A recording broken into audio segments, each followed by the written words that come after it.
ভেনেজুয়েলার president Nicolas মাদুরোকে সামরিক অভিযানের মাধ্যমে আটক করার পর মার্কিন প্রেসিডেন্ট ডোনাল্ড ট্রাম্প মন্তব্য করেছেন, এখন থেকে ভেনেজুয়েলা শাসন করবেন যুক্তরাষ্ট্র। এই মন্তব্য নিয়ে আন্তর্জাতিক অঙ্গনে তীব্র সমালোচনা তৈরি হয়েছে।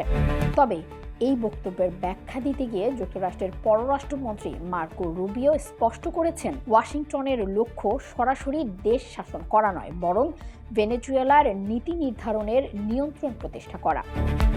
রোববার সিবিএস নিউজে ফেস দ্য নেশন অনুষ্ঠানে রুবিও বলেন, ইরাক যুদ্ধের মতো কোনো দখলদার প্রশাসন কায়েমের পরিকল্পনা যুক্তরাষ্ট্রের নেই।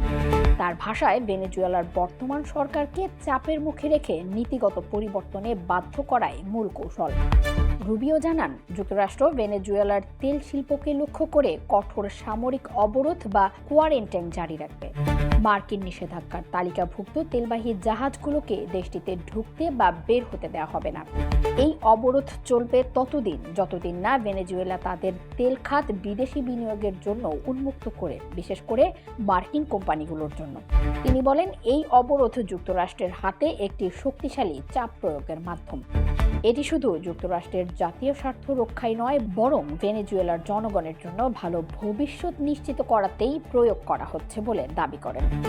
পরবর্তীতে এনবিসি নিউজের মিট দ্য প্রেস অনুষ্ঠানে রুবিও আরও বলেন, ট্রাম্পের ভেনেজুয়েলা চালানো মন্তব্যকে অনেকেই ভুলভাবে ব্যাখ্যা করছেন। তার মতে, এর অর্থ সরাসরি প্রশাসন চালানো নয়, বরং দেশটির অর্থনীতি ও নীতির গতিপথ নিয়ন্ত্রণ করা। রুবিও জানান, ক্যারিবীয় সাগরে যুক্তরাষ্ট্র ইতিমধ্যেই আধুনিক ইতিহাসের অন্যতম বৃহৎ নৌবহর মোতায়েন করেছে। লক্ষ্য একটাই, ভেনেজুয়েলার সরকারের আয়ের প্রধান উৎস তেল খাতকে অচল করে দেওয়া। পরিস্থিতি প্রয়োজন হলে সেখানে আরও মার্কিন সেনা পাঠানোর বিকল্প খোলা রাখছেন ট্রাম্প। ভেনেজুয়েলার ভবিষ্যৎ নেতৃত্ব প্রসঙ্গে রুবিও বলেন, একসময় শান্তিতে নোবেলজয়ী বিরোধী নেত্রী মারিয়া করিনা মাচাদোকে যুক্তরাষ্ট্র সমর্থন করলেও বর্তমানে ট্রাম্প তাকে নাকচ করেছে। ট্রাম্পের মতে, মাচাদোর পর্যাপ্ত জনসমর্থন ও গ্রহণযোগ্যতা নেই। আপাতত ডেলসি রদ্রিগেজকে নেতৃত্বাধীন সরকারের সঙ্গেই কাজ করার ইঙ্গিত দিয়ে রুবিও বলেন, ভবিষ্যতে তারা কি পদক্ষেপ নেয় তার উপর ভিত্তি করে যুক্তরাষ্ট্রের পরবর্তী সিদ্ধান্ত নেওয়া হবে। এদিকে ভেনেজুয়েলার পর যুক্তরাষ্ট্রের পরবর্তী লক্ষ্য কিউবা কিনা এমন প্রশ্নের সম্ভাবনাকে পুরোপুরি উড়িয়ে দেননি রুবিও।